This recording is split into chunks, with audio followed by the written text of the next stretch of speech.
میری شادی کے بعد میری 3 نندیں اپنے بچوں سمیت آئے دن گھر آ جاتی اور شام کا کھانا کھا کر اپنے خاوند کے لیے سالن تک لے کر جاتی تھیں۔ شروع میں تو کافی برداشت کیا، پھر میں نے کہنا شروع کر دیا، میں اکیلی پکاتی ہوں اور مجھے 10 لوگوں کا روزانہ کھانا پکانا پڑتا ہے۔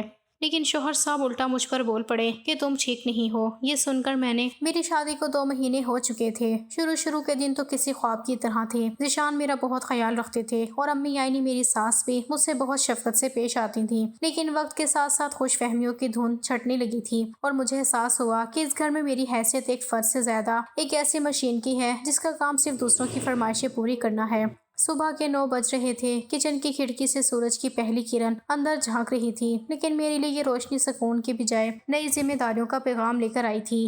میں نے بوجھل قدموں سے باورچی خانے کا رخ کیا۔ رات کو دیر تک سب کے برتن دھونے اور کچن صاف کرنے کی وجہ سے میری کمر میں ہلکی سی درد تھی، لیکن مجھے پتا تھا کہ اگر 10 بجے تک ناشتے کی میز نہ سجی تو امی کے ماتھے پر بل پڑ جائیں گے۔ میں نے بھی آٹا گوندنا شروع ہی کیا تھا کہ باہر ہال سے بچوں کے چیخنے اور دوڑنے کی آوازیں آنے لگیں۔ میرا دل ایک دم زور سے دھڑکا کیونکہ یہ شور صرف نائلہ آپا کے بچوں کا ہی ہو سکتا تھا۔ میں نے جلدی سے ہاتھ دھوئے اور کچن سے باہر جھانکا تو نائلہ آپا اپنے تینوں بچوں ساتھ صوفے پر براجمان تھیں اور امی ان کے بچوں کو پیار کر رہی تھیں۔ امی پچھلے اتوار ہی تو وہ یہاں سے گئی تھیں اور آج منگل کو پھر آ گئی تھیں۔ نائلہ آپا نے مجھے دیکھ کر ایک ہلکی سی مسکراہٹ دی اور کہنے لگی کہ سحر دیکھو، بچے ضد کر رہے تھے کہ نانی کے گھر جانا ہے اور میرا اپنا دل بھی صبح سے بہت گھبرا رہا تھا۔ میں نے سوچا چلو آج کا دن یہیں گزار لیتے ہیں۔ امی نے فوراً ان کی تائید کی اور میری طرف دیکھ کر بولی کہ سحر اب باتیں چھوڑو اور جلدی سے نائلہ کے پسندیدہ آلو والے پراٹھے بناؤ اور دیکھو بچوں کے لیے بھی کچھ خاص بنانا، بیچارے صبح سے بھوکے ہوں گے۔ میں دوبارہ کچن کی تپش میں واپس آ گئی تھی۔ پراٹھے بیلتے ہوئے میرے ماتھے پر پسینہ چمک رہا تھا۔ نائلہ آپا کے بچے ہال میں ادھم مچا رہے تھے، کبھی کوئی گلدان گرتا تو کبھی صوفے کے کشن زمین پر پڑے ہوتے، لیکن کسی نے انہیں ٹوکنے کی زحمت نہیں کی تھی۔ میں نے ایک ایک کر کے 10 پراٹھے تیار کیے کیونکہ نائلہ آپا کے بچے ماشاءاللہ بہت شوق سے کھاتے تھے۔ ناشتے کی ٹرے لے کر جب میں ہال میں آئی تو نائلہ آپا موبائل میں مگن تھیں اور بچے پراٹھوں پر ٹوٹ پڑے تھے۔ امی مسکرا کر انہیں دیکھ رہی تھیں، لیکن کسی نے یہ نہیں پوچھا کہ سحر کیا تم نے ناشتہ کر لیا ہے یا تمہیں چائے چاہیے۔ ابھی ناشتے کے برتن سنک میں ہی پڑے تھے کہ 11:30 بجے دروازے کی گھنٹی پھر بجی۔ اس بار شائستہ اپنی 2 بیٹیوں کے ساتھ آ دھمکی تھی۔ گھر میں اچانک سے رونق تو بڑھ گئی تھی، لیکن میری ہمت جواب دے رہی تھی۔ شائستہ نے آتے ہی صوفے پر بیگ پھینکا اور کہنے لگی کہ اف سحر، کچن سے بہت اچھی خوشبو آ رہی ہے، مجھے تو ابھی سے بھوک لگنے لگی ہے۔ امی نے وہیں سے آواز لگائی کہ سحر بیٹا، اب دوپہر کے کھانے کی تیاری کرو۔ شائستہ آئی ہے تو ماش کی دال رہنے دو، بلکہ فریزر سے گوشت نکال لو اور اچھا سا سالن بناؤ۔ شائستہ کو دال پسند نہیں ہے نا؟ میں نے سنک میں پڑے برتنوں کے ڈھیر کو دیکھا اور پھر امی کی طرف مڑی۔ امی میں اکیلی ہوں، اتنے سارے لوگوں کا کھانا اور پھر ان بچوں کا شور، اگر آپ کہیں تو آج باہر سے کچھ منگوا لیں۔ امی کی آنکھوں میں فوراً غصہ اتر آیا تھا اور وہ تیکھے لہجے میں بولی کہ سحر، جوان ہو کر ایسی باتیں کرتی ہو، ہم نے بھی عمریں گزار دی خدمت کرتے کرتے، یہ تمہاری نندیں ہیں اور یہ ان کا اپنا گھر ہے، اگر وہ ایک دن کے لیے یہاں آتی ہیں تو کیا تم کھانا بھی نہیں بناؤ گی؟ چلو شاباش، جلدی کرو، مہمانوں کے سامنے ایسی باتیں اچھی نہیں لگتی۔ شائستہ اور نائلہ آپس میں ہنسی مذاق کر رہی تھیں، وہ اپنے بچوں کے اسکول کی باتیں کر رہی تھیں اور سسرال کے قصے سنا رہی تھیں، لیکن کچن کا راستہ جیسے ان کے لیے بند تھا۔ میں گوشت بھون رہی تھی اور پسینے سے میرا برا حال تھا۔ کچن کی حبس اور تپش میرے سر میں درد پیدا کر رہی تھی۔ دوپہر کے 2 بجے جب میں نے دسترخوان لگایا تو سب ایسے ٹوٹ پڑے جیسے واقعی کئی دنوں کے بھوکے ہوں۔ کھانے کے دوران نائلہ آپا نے کہا کہ سحر، نمک تھوڑا کم ہے، اگلی بار ذرا چکھ لینا، اور ہاں، شام کی چائے کے ساتھ کچھ میٹھا بھی بنا لینا۔ میرا دل بہت چاہ رہا ہے۔ کھانے کے بعد سب اپنے اپنے کمروں میں آرام کرنے چلے گئے تھے، لیکن میرے نصیب میں آرام کہاں تھا۔ میز پر بکھرے برتن، جھوٹے کھانے اور فرش پر گری ہوئی بچوں کی روٹیاں میرا انتظار کر رہی تھیں۔ میں نے گہری آہ بھری اور برتن دھونے لگی۔ ابھی تک میں نے خود ایک نوالا بھی نہیں کھایا تھا۔ جب میں فارغ ہو کر کچن سے نکلی تو میرا جی چاہ رہا تھا کہ کہیں گر کر سو جاؤں، لیکن ابھی تک شام کی چائے اور رات کے کھانے کا مرحلہ باقی تھا۔ عصر کے وقت آسماء بھی اپنے میاں کے ساتھ آ گئی۔ اب گھر میں 10 سے 12 لوگ ہو چکے تھے۔ آسماء سب سے چھوٹی تھی اور سب کی لاڈلی۔ اس نے آتے ہی اعلان کیا کہ آج رات کا کھانا تو سحر بھابھی کے ہاتھ کی بریانی کا ہوگا۔ میں نے جب یہ سنا تو میرے پاؤں تلے سے زمین نکل گئی۔ بریانی بنانا کوئی معمولی کام نہیں تھا، اور وہ بھی اتنے سارے لوگوں کے لیے۔ میں نے بے بسی سے ذیشان کا سوچا کہ وہ کب آئیں گے اور کب مجھے اس عذاب سے نجات ملے گی، لیکن مجھے کیا پتا تھا کہ اصل امتحان تو ابھی شروع ہونا ہونا ہے۔ گھڑی کی سوئیاں شام کے 7 بجا رہی تھیں اور گھر کا نقشہ کسی میلے کا منظر پیش کر رہا تھا۔ ہال میں تینوں نندوں کے بچے صوفوں پر اچھل رہے تھے اور امی اپنی بیٹیوں کے ساتھ کہکہے لگا رہی تھیں۔ کچن میں حبس اس قدر تھا کہ میرا دم گھٹنے لگا تھا۔ میں نے ابھی بریانی کے لیے پیاز کاٹا ہی تھا کہ نائلہ آپا اندر آئیں اور بڑے پیار سے کہنے لگیں کہ سحر دیکھو، آج شائستہ کے میاں بھی آ رہے ہیں تو بریانی ذرا زیادہ بنانا، اور ہاں، آسمہ کہہ رہی تھی کہ اسے ساتھ میں رائتا اور کباب بھی چاہیے ہوں گے۔ میں نے چولہے کی آنچ دھیمی کی اور اپنی سوجی ہوئی انگلیوں کو دیکھا جو سارا دن کام کرنے سے اکڑ چکی تھیں۔ میں نے نائلہ آپا کی طرف دیکھ کر دھیمی آواز میں کہا کہ آپا، میں صبح 7 بجے سے کچن میں ہوں، اگر آپ میں سے کوئی تھوڑی سی مدد کر دیں تو کھانا جلدی تیار ہو جائے گا۔ یہ سنتے ہی نائلہ آپا کے ماتھے پر فوراً بل پڑ گئے تھے اور انہوں نے تیکھے لہجے میں جواب دیا کہ سحر، ہم تو یہاں سکون کرنے آتے ہیں، اگر یہاں آ کر بھی ہمیں کچن میں ہی گھسنا ہے تو پھر اپنے گھر کیا برے تھے۔ تم جوان ہو ماشاءاللہ، اللہ نے ہمت دی ہے، ذرا سا کام کر کے تھک جاتی ہو۔ وہ پیر پٹکتی ہوئی باہر چلی گئی اور کچھ ہی دیر بعد ہال سے امی کی اونچی آواز سنائی دی کہ کچھ لوگوں کا ظرف بہت چھوٹا ہوتا ہے، اپنوں کی خدمت کرنا بھی انہیں بوجھ لگتا ہے۔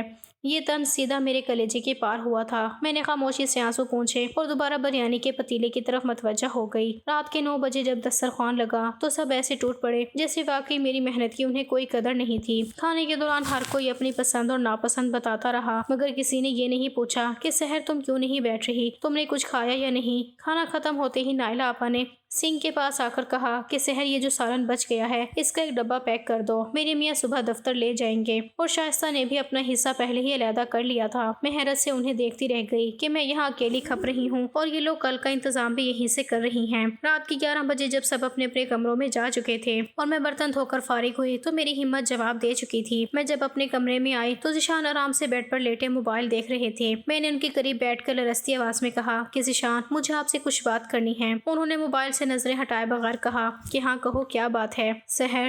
میں نے گہرا سانس لیا اور کہا کہ ذیشان، آپ کی بہنیں جب آتی ہیں تو مجھے بہت خوشی ہوتی ہے، لیکن ان کا اس طرح بار بار بچوں سمیت آنا اور 10 لوگوں کا کھانا اکیلے بنانا میرے لیے بہت مشکل ہوتا جا رہا ہے۔ ذیشان نے ایک دم سے موبائل سائڈ پر رکھا اور ان کی آنکھوں میں غصہ چمکنے لگا۔ انہوں نے کہا کہ سحر، یہ تم کیا کہہ رہی ہو؟ وہ میری بہنیں ہیں اور یہ ان کا اپنا گھر ہے، کیا اب وہ اپنے بھائی کے گھر سے کھانا بھی نہیں لے جا سکتی؟ میں نے کہا کہ ذیشان، بات کھانے کی نہیں ہے، بات احساس کی ہے۔ میں سارا دن کچن کی تپش میں جلتی ہوں، شام کو میری کمر میں شدید درد ہوتا ہے، لیکن آپ کی بہنیں مدد کرنے کی بجائے الٹا مجھ پر طنز کرتی ہیں اور آپ بھی کبھی میرا ساتھ نہیں دیتے۔ ذیشان کا پارا ہائی ہو چکا تھا۔ انہوں نے بیڈ سے اٹھ کر چیخنا شروع کر دیا کہ سحر، مجھے لگتا ہے تم ٹھیک عورت نہیں ہو، تمہاری سوچ بہت چھوٹی ہے اور تم میرے خاندان میں پھوٹ ڈالنا چاہتی ہو۔ میری بہنیں اس گھر کی رونق ہیں اور اگر تمہیں ان کی خدمت کرنا بوجھ لگتا ہے تو یہ تمہاری بدنیتی ہے۔ آج کے بعد میری ماں یا بہنوں کے بارے میں ایسی کوئی بات مت کرنا، ورنہ مجھ سے برا کوئی نہیں ہوگا۔ یہ سن کر میرا دل پاش پاش ہو گیا تھا۔ میں نے سوچا تھا کہ وہ میرا دکھ سمجھیں گے، لیکن انہوں نے تو الٹا مجھے ہی قصوروار ٹھہرا دیا تھا۔ میں نے اس طرح تہیہ کر لیا کہ اب میں کبھی ان سے شکایت نہیں کروں گی۔ میں نے خاموشی سے چادر اوڑھی اور دیوار کی طرف منہ کر کے لیٹ گئی۔ میری آنکھوں سے مسلسل آنسو بہہ رہے تھے، لیکن سسکیوں کی آواز دبانے کے لیے میں نے تکیے میں منہ چھپا لیا۔ مجھے سمجھ آ گیا تھا کہ اس گھر میں میری حیثیت صرف ایک بے جان مشین کی ہے جیسے استعمال تو سب کرتے ہیں مگر اس کی قدر نہیں کرتے۔ ذیشان کی وہ بات کہ تم ٹھیک نہیں ہو میرے کانوں میں ہتھوڑوں کی طرح بج رہی تھی۔ میں نے سوچ لیا تھا کہ اب میں صرف کام کروں گی اور کسی سے کچھ نہیں کہوں گی۔ ذیشان کی اس تلخ گفتگو کے بعد میں نے جیسے اپنے وجود پر خاموشی کی چادر اوڑھ لی تھی۔ اگلے کئی دن تک میں نے ایک مشینی انداز میں گھر کے سارے کام نمٹائے، نہ کوئی شکوہ کیا اور نہ ہی کوئی فرمائش۔ مجھے لگ رہا تھا کہ شاید میری یہ خاموشی ذیشان کے دل میں میرے لیے کوئی نرم گوشہ پیدا کر دے گی یا امی کو میری تھکن کا احساس ہوگا، لیکن یہاں تو سب الٹا تھا۔ میری خاموشی کو سب نے میری رضا سمجھ لیا تھا اور کام کا بوجھ پہلے سے بھی بڑھ گیا تھا۔ پورے 20 دن گزر چکے تھے۔ میں نے اپنی ماں کی شکل نہیں دیکھی تھی۔ فون پر بات ہوتی تو امی کی آواز سن کر میرا دل بھر آتا، لیکن میں انہیں اپنی تکلیف نہیں بتانا چاہتی تھی۔ بدھ کی صبح میں نے ہمت کر کے امی سے پوچھا کہ امی جی، اگر آپ کہیں تو میں آج دوپہر کو اپنی ماں کے گھر ہوں آؤں، کافی دن ہو گئی ہیں ان سے ملے ہوئے۔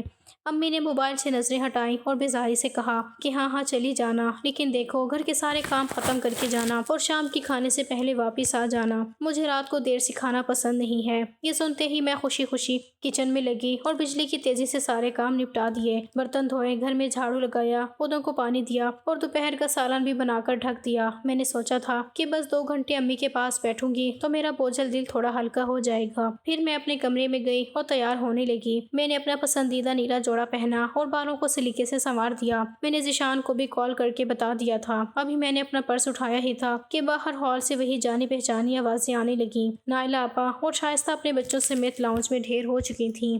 میرا دل ایک دم سے ڈوب گیا۔ میں لرزتے قدموں سے باہر آئی تو نائلہ آپا نے مجھے اوپر سے نیچے تک دیکھا اور طنزیہ مسکراہٹ کے ساتھ بولی کہ واہ سحر، آج تو بڑی تیاری ہے، کہیں جانے کا ارادہ ہے کیا؟ امی نے وہیں سے صوفے پر بیٹھے ہوئے بلند آواز میں کہا کہ ہاں، یہ اپنی ماں کے گھر جا رہی ہے۔ مہارانی کو 20 دن میں ہی یاد ستانے لگی ہے۔ میں نے دبی آواز میں کہا کہ امی، میں نے سارا کام کر لیا ہے اور سالن بھی بنا دیا ہے، میں بس 2 گھنٹے میں مل کر واپس آ جاؤں گی۔ نائلہ آپا نے ایک دم سے پینترا بدلا اور کہنے لگی کہ امی دیکھیں ذرا، ہم یہاں اتنی دور سے دھوپ میں تپتے ہوئے آئے ہیں اور یہ صاحبہ ہمیں چھوڑ کر مائکے جا رہی ہے۔ اب ان بچوں کے لیے چپس کون بنائے گا؟ اور شام کو ہم نے سوچا تھا کہ پکوڑے کھائیں گے۔ یہ سنتے ہی امی کا پارا فوراً ہائی ہو گیا اور وہ مجھ پر برس پڑی کہ سحر، تم تو بس ہر وقت مائکے بھاگنے کی کرتی ہو، تم تو کبھی گھر میں ٹکتی ہی نہیں ہو۔ میری بیٹیاں یہاں کام کرنے کے لیے نہیں آتی کہ وہ کچن سنبھالیں اور تم مٹر گشتی کرو۔ اب یہ پرس رکھو اور کچن میں جاؤ، ان کے کھانے پینے کا انتظام کون کرے گا؟ کیا میں اس بڑھاپے میں چولہے کے آگے کھڑی ہوں گی؟ ان کے یہ الفاظ میرے سینے میں تیر کی طرح پیوست ہو گئے تھے۔ میں ساکت کھڑی رہ گئی تھی۔ میرا جی چاہ رہا تھا کہ چیخ کر کہوں کہ آپ کی بیٹیاں تو آئے روز یہاں آتی ہیں اور میں پورے 20 دن بعد صرف 2 گھنٹے کے لیے جانا چاہتی تھی۔ کیا میرا کوئی حق نہیں ہے؟ لیکن میں کچھ بول نہیں سکی تھی۔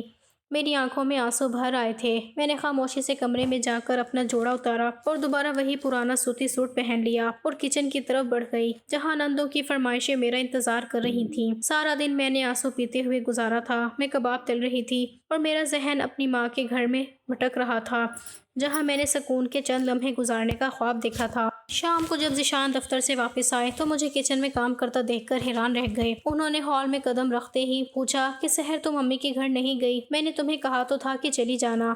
میں نے چولہا بند کیا اور ان کی طرف دیکھا۔ میری آواز بوجھل تھی۔ میں نے کہا کہ ذیشان، میں تیار ہو گئی تھی لیکن امی اور آپ کی بہنوں نے جانے نہیں دیا۔ ان کا کہنا تھا کہ مہمان آئے ہیں تو میں انہیں چھوڑ کر کیسے جا سکتی ہوں۔ ذیشان نے ایک لمحے کے لیے میری طرف دیکھا، پھر کندھے اچکا کر صوفے پر بیٹھ گئے اور کہنے لگے کہ چلو کوئی بات نہیں، پھر کبھی چلی جانا۔ اب امی اور آپا کہہ رہی ہیں تو ان کی بات مان لینی چاہیے تھی نا، ویسے بھی گھر کی رونق تو انہی سے ہے۔ ذیشان کا یہ بے حسی بھرا جملہ سن کر میرے اندر جیسے کچھ ٹوٹ کر بکھر گیا تھا۔ مجھے امید تھی کہ شاید وہ میری طرفداری کریں گے یا کم از کم میری اداس آنکھیں دیکھ کر میرا دکھ بانٹیں گے، لیکن انہیں بھی اپنی بہنوں کی آسائش عزیز تھی۔ میں نے محسوس کیا کہ اب میں اس گھر میں صرف ایک جیتی جاگتی لاش بن چکی ہوں جس کا کام صرف دوسروں کو سکون پہنچانا ہے، چاہے اس کا اپنا سکون خاک میں کیوں نہ مل جائے۔ میں نے دوبارہ کڑھائی میں چمچ چلانا شروع کر دیا تھا اور اب میرے آنسو بھی خشک ہو چکے تھے، کیونکہ جہاں بہت زیادہ دکھ ہو وہاں رونا بھی ختم ہو جاتا ہے۔ ذیشان کے ساتھ وہ تلخ کلامی اور مائکے نہ جا پانے کا دکھ دل میں لیے کئی دن گزر گئے تھے۔ گھر میں ایک عجیب سی خاموشی تھی۔ میں نے اپنے آپ کو کاموں میں اتنا مصروف کر لیا تھا کہ کسی سے بات کرنے کا وقت ہی نہ ملے،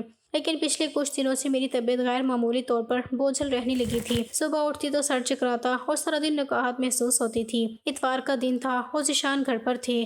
انہوں نے میری پیلی رنگت دیکھی تو اصرار کر کے مجھے ڈاکٹر کے پاس لے گئے۔ ڈاکٹر کے کلینک میں بیٹھے ہوئے میرا دل زور زور سے دھڑک رہا تھا۔ جب ٹیسٹ کی رپورٹ آئی اور ڈاکٹر نے مسکرا کر ہمیں مبارکباد دی تو ذیشان کی آنکھوں میں خوشی کے آنسو آ گئے۔ ڈاکٹر نے فائل بند کرتے ہوئے بڑے سنجیدہ لہجے میں کہا کہ ذیشان صاحب، خوشخبری تو ہے لیکن ان کی حالت بہت کمزور ہے، پریگنینسی کافی نازک ہے، انہیں مکمل آرام کی ضرورت ہے، کوئی بھاری کام یا زیادہ تھکن ان کے لیے اور بچے کے لیے خطرناک ہو سکتی ہے۔ یہ سنتے ہی ذیشان نے میرا ہاتھ تھاما اور وعدہ کیا کہ وہ اب میرا پورا خیال رکھیں گے۔ ہم خوشی خوشی گھر واپس آئے اور امی کو یہ خبر سنائی تو امی بھی ایک لمحے کے لیے خوش ہوئیں اور کہنے لگی کہ اللہ کا شکر ہے، میرے بیٹے کی نسل بڑھنے والی ہے۔ ذیشان نے امی سے صاف کہہ دیا کہ امی، ڈاکٹر نے اسی کام سے منع کیا ہے، اب ہمیں اس کا بوجھ بانٹنا ہوگا۔ ایک ہفتہ تو سکون سے گزرا۔ ذیشان خود کچن میں میری مدد کرتے تھے اور امی بھی تھوڑا بہت ہاتھ بٹا لیتی۔ مجھے لگا کہ شاید اب میری زندگی میں سکون آ گیا ہے، لیکن یہ سکون عارضی تھا۔ ابھی اگلا اتوار ہی آیا تھا اور ذیشان کسی ضروری کام سے شہر سے باہر گئے ہوئے تھے کہ میری طبیعت صبح سے ہی بہت خراب تھی۔ بلڈ پریشر لو ہونے کی وجہ سے مجھ سے بستر سے اٹھا نہیں جا رہا تھا۔ میں نے ابھی ناشتہ بھی نہیں کیا تھا کہ اچانک گھر کی گھنٹی بجی اور وہی جانی پہچانی آوازیں ہال میں گونجنے لگیں۔ نائلہ آپا، شائستہ اور آسماں اپنے بچوں کی فوج لے کر دھماک سے اندر آ پہنچی تھیں۔ ان کے آنے سے گھر کا سکون لمحوں میں غارت ہو گیا تھا۔ نائلہ آپا کچن دیکھ کر میرے کمرے میں آ گئی تھیں۔ سحر، یہ کیا؟ دوپہر ہونے کو آئی ہے اور ابھی تک ناشتہ نہیں بنا اور کچن بھی ایسے ہی پڑا ہے۔ میں نے بیڈ سے ٹیک لگا کر لرزتی آواز میں کہا کہ آپا، میری طبیعت بہت بوجھل ہے، ذیشان بھی گھر پر نہیں ہے اور ڈاکٹر نے مجھے سختی سے آرام کا کہا ہے۔ نائلہ آپا نے ایک زوردار قہقہا لگایا اور کہنے لگی کہ لو، کر لو بات، ہم نے بھی بچے پیدا کیے ہیں، یہ تم جیسے لوگ ہی ہوتے ہیں جو ذرا سی بات کو سر پر سوار کر لیتے ہیں۔ چلو اٹھو اور بچوں کے لیے کچھ بناؤ، وہ صبح سے بھوکے ہیں۔ امی بھی کمرے میں آ گئی تھیں اور نائلہ کی طرف داری کرتے ہوئے بولی کہ سحر دیکھو، بیٹیاں آئی ہیں تو کیا وہ یہاں بھوکی بیٹھیں گی؟ ڈاکٹر تو ڈراتے ہی رہتے ہیں، تھوڑا بہت کام کرنے سے کچھ نہیں ہوتا، جاؤ شاباش کچن سنبھالو۔ میں نے روتے ہوئے کہا کہ امی مجھے چکر آ رہے ہیں اور میرا بلڈ پریشر نارمل نہیں ہے، لیکن شائستہ نے وہیں کھڑے ہو کر طنز کیا کہ بھائی کو تو تم نے مٹھی میں کر ہی لیا ہے کہ وہ تمہارے لیے ہمیں آنکھیں دکھانے لگا ہے، اب یہ بیماری کا بہانہ بنا کر ہمیں یہاں سے بھگانا چاہتی ہو۔ ان کی بے حسی دیکھ کر میرا دل کٹنے لگا تھا۔ میں نے ہمت جمع کی اور کچن میں چلی گئی۔ پیاز کاٹتے ہوئے میری آنکھوں کے آگے اندھیرا آ رہا تھا۔ میں نے بامشکل پراٹھے تیار کیے اور جب کباب تلنے لگی تو کچن کی ہبس اور تیل کی بوندیں میرا دم گھونٹ دیا۔ میں نے دیوار کا سہارا لیا تاکہ گر نہ جاؤں۔ نائلہ آپا باہر ہال میں بیٹھ کر اونچی آواز میں کہہ رہی تھی کہ دیکھیں امی، کیسی مکار ہے، پہلے ایسے لیٹی تھی جیسے جان ہی نہ ہو، اور اب دیکھو کچن میں کیسے کھڑی ہے۔ یہ سب ہمیں نیچا دکھانے کے ڈرامے ہیں۔ اسی دوران گھر کا دروازہ کھلا۔ ذیشان کا کام جلدی ختم ہو گیا تھا، وہ تھکے ہارے واپس آئے تھے، لیکن جیسے ہی انہوں نے ہال میں قدم رکھا، نائلہ کی آواز ان کے کانوں میں پڑی۔ وہ کہہ رہی تھی کہ تم نے میرے بھائی کو اپنا غلام بنا لیا ہے، جو وہ ہماری بات سنتا ہی نہیں ہے۔ ذیشان نے جب یہ سنا تو ان کا پارا ہائی ہو گیا۔ وہ خاموشی سے کچن کی طرف بڑھے جہاں میں پسینے میں شرابور دیگچی تھامے گرنے ہی والی تھی۔ ذیشان نے جب یہ میرا حال دیکھا، ان کی آنکھوں میں خون اتر آیا۔ نائلہ آپا نے جیسے ہی ذیشان کو دیکھا، وہ فوراً پینترا بدل کر بولی کہ بھائی دیکھو، سحر کو ہم نے کہا کہ چائے بنا دو تو یہ ہم پر چلا رہی ہے۔ ذیشان نے نائلہ کی بات کاٹ کر اتنی زور سے دھاڑا کہ پورے گھر میں سناٹا چھا گیا کہ بس بہت ہو گیا آپا، میں نے اپنی کانوں سے سب سن لیا ہے کہ آپ لوگ ایک حاملہ عورت کے ساتھ کیا سلوک کر رہے ہیں۔ آپ کو شرم نہیں آتی؟ اسے اس حال میں دیکھ کر بھی آپ کا دل نہیں پسیجا؟ ذیشان کے غصے کی گونج ابھی پورے ہال میں تھمی نہیں تھی۔ نائلہ آپا، شائستہ اور آسماں پتھر کی بت بنی اپنی جگہوں پر ساکت کھڑی تھیں۔ ذیشان نے جس شدت سے میرا بازو تھام کر مجھے سہارا دیا تھا، اس میں دکھ بھی تھا اور اپنی غلطی کا پچھتاوا بھی۔ وہ میری پیلی رنگت اور ماتھے پر پسینے کی بوندیں دیکھ کر لرز اٹھے تھے۔ انہوں نے میری طرف دیکھا اور پھر اپنی بہنوں کی طرف مڑ کر گرجدار آواز میں کہا کہ کیا آپ کو نظر نہیں آ رہا کہ سحر کی حالت کیا ہے؟ ڈاکٹر نے اسے سختی سے آرام کا کہا تھا اور آپ لوگ یہاں بیٹھ کر اس سے فرمائشیں کر رہی ہیں۔ نائلہ آپا نے ہکلاتے ہوئے کچھ کہنا چاہا کہ بھائی ہم تو بس، لیکن ذیشان نے ہاتھ کے اشارے سے انہیں روک دیا اور بولے کہ بس بہت سن لیا میں نے، اور یہ طنز کہ میں اس کا غلام بن گیا ہوں۔ اگر اپنی بیوی کا خیال رکھنا اور اس کی تکلیف کو سمجھنا غلامی ہے تو ہاں میں غلام ہوں۔ امی نے مداخلت کرنی چاہی کہ ذیشان بیٹا، یہ کیا طریقہ ہے بہنوں سے بات کرنے کا، لیکن ذیشان کا رخ اب ان کی طرف تھا۔ امی جی، آپ تو ماں ہیں، آپ کو تو احساس ہونا چاہیے تھا کہ سحر آپ کے پوتے کی ماں بننے والی ہے۔ اگر اسے کچھ ہو جاتا تو کیا یہ میری بہنیں اس کا بدلہ دے پاتی؟ آج کے بعد اس گھر میں کوئی سحر پر زبان نہیں چلائے گا اور نہ ہی اسے کوئی کام کہے گا۔ یہ اس گھر کی بہو ہے، کوئی ملازمہ نہیں ہے۔ اگر کسی کو اس گھر میں میرے اور سحر کا ساتھ چاہیے تو اسے سحر کی عزت کرنی ہوگی، ورنہ میں آج ہی اسے لے کر یہاں سے الگ ہو جاؤں گا۔ ذیشان کی یہ دو ٹوک بات سن کر امی جی کے ہاتھ سے تسبیح گرتے گرتے بچی اور نائلہ آپا کی نظریں شرم سے جھک گئی تھیں۔ پھر ذیشان مجھے سہارا دے کر کمرے میں لے آئے اور بیڈ پر لٹا کر خود میرے پاؤں دبانے لگے۔ ان کی آنکھوں میں نمی تھی، وہ بار بار مجھ سے معافی مانگ رہے تھے کہ سحر مجھے معاف کر دو، میں نے تمہاری خاموشی کو تمہارا سکون سمجھ لیا تھا، مجھے اندازہ نہیں تھا کہ میرے اپنے ہی میرے گھر کی جڑوں کو کھوکھلا کر رہے ہیں۔ میں نے کچھ نہیں کہا، بس ان کا ہاتھ تھام لیا۔ آج پہلی بار مجھے محسوس ہوا کہ میں اکیلی نہیں ہوں، میرا شوہر میری ڈھال بن کر میرے ساتھ کھڑا ہے۔ اس رات گھر میں عجیب سی خاموشی تھی۔ نندیں چپ چاپ اپنے اپنے گھر کو لوٹ گئی تھیں اور امی جی بھی اپنے کمرے میں دبک کر بیٹھ گئی تھیں۔ اگلے چند دن گھر کا ماحول تناؤ کا شکار رہا تھا، لیکن ذیشان اپنے فیصلے پر ڈٹے رہے تھے۔ وہ صبح دفتر جانے سے پہلے میرے لیے ناشتہ خود بناتے اور امی کو تاکید کر کے جاتے کہ سحر کو بستر سے نہیں اٹھنے دینا۔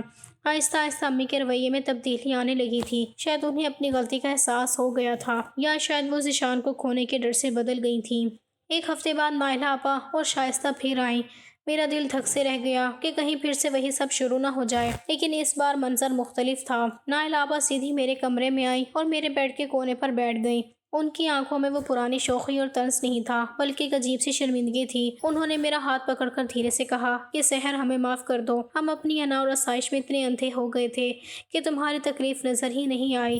ذیشان نے جب ہمیں آئینہ دکھایا تو ہمیں اپنی حقیقت کا پتہ چلا۔ سحر تم بھی تو ہماری بہن جیسی ہو، ہم نے تمہارے ساتھ جو کیا وہ بہت غلط تھا۔ شائستہ بھی پیچھے کھڑی تھی، اس نے بھی آگے بڑھ کر میرے سر پر ہاتھ رکھا اور بولی کہ بھابھی اب آپ آرام کریں گی، آج کا سارا کھانا ہم خود بنائیں گے اور گھر کی صفائی بھی ہم مل کر کریں گے۔ میں حیرت سے انہیں دیکھ رہی تھی کہ کیا یہ وہی لوگ ہیں جو مجھے طنز کے تیر مارتی تھی۔ آج واقعی نائلہ آپا اور شائستہ نے مل کر کچن سنبھالا تھا۔ جب میں وہاں گئی تو آسما میری طرف دیکھتے ہوئے بولی کہ سحر اب بس تم یہ بتاؤ کہ چاول میں کتنا پانی ڈالنا ہے۔ آسما نے ہنستے ہوئے پوچھا تو میں بھی مسکرا دی۔ وہ سب مل کر کام کر رہی تھیں اور امی بھی ان کے ساتھ ہاتھ بٹا رہی تھیں۔ شام کو جب ذیشان واپس آئے تو گھر کا بدلا ہوا نقشہ دیکھ کر ان کے چہرے پر اطمینان کی مسکراہٹ آ گئی تھی۔ انہوں نے دیکھا کہ ان کی بہنیں کچن میں مصروف ہیں اور میں آرام سے صوفے پر بیٹھی تھی۔ وقت گزرتا جا رہا تھا اور گھر کی فضا دن بدن خوشگوار ہوتی جا رہی تھی۔ اب میری نندیں آتی تو وہ مہمان بن کر نہیں بلکہ گھر کی بیٹیوں کی طرح کام بانٹتی۔ وہ میرے لیے پھل اور تحفے لاتی تھیں اور ہم گھنٹوں بیٹھ کر باتیں کرتے تھے۔ مجھے اب اپنا گھر واقعی اپنا لگنے لگا تھا۔ ذیشان کا وہ ایک بار بولنا میرے لیے پوری زندگی کا سکون بن گیا تھا۔ انہیں بھی احساس ہو گیا تھا کہ بیوی صرف قربانی دینے کے لیے نہیں ہوتی، اسے بھی محبت اور تحفظ کی ضرورت ہوتی ہے۔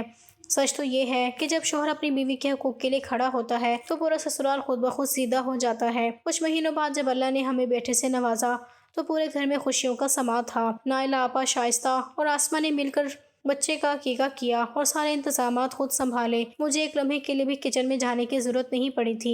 میں نے جب اپنے ننھے شہزادے کو گود میں لیا اور ذیشان کی طرف دیکھا تو مجھے لگا کہ میری ساری تھکن اور پچھلے دکھ مٹ چکے ہیں۔ آج میرا گھر ایک مثالی گھر بن چکا تھا جہاں ہر رشتہ اپنی حدود میں رہ کر ایک دوسرے کا احترام کرتا ہے اور جہاں محبت ہی محبت ہے، اور یہ سب ذیشان کی وجہ سے ہوا تھا۔ اگر وہ میرے لیے سٹینڈ نہ لیتے تو آج میں پہلے والے حالات سے گزر رہی ہوتی۔ شوہر کو بالکل ایسے ہی اپنی بیوی کے لیے سٹینڈ لینا چاہیے، اس سے ہی گھر میں سکون رہتا ہے۔